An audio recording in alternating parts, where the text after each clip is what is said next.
above normal. The normal high temperature for today is 85 degrees, and the normal low is 65.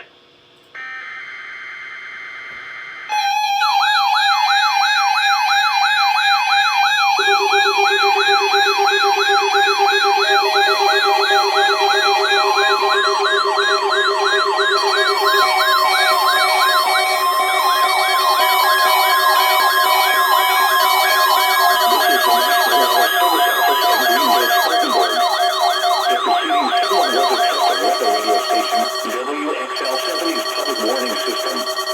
During potentially dangerous weather situations, specially built receivers can be automatically activated to warn of an impending hazard. Tests of the signal and receiver's performance are normally conducted between 11 a.m. and noon each Wednesday. If there had been a threat of severe weather, the test would have been postponed until the next available good weather day.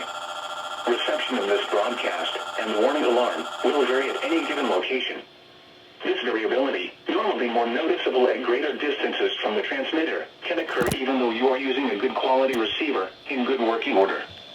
The warning alarm will be activated for hazardous watches and warnings.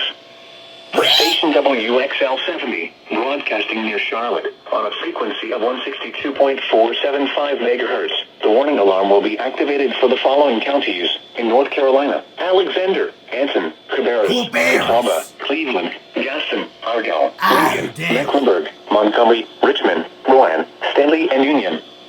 In South Carolina, Cherokee and York. This concludes the NOAA Weather Radio All Hazards Storm Alert Test.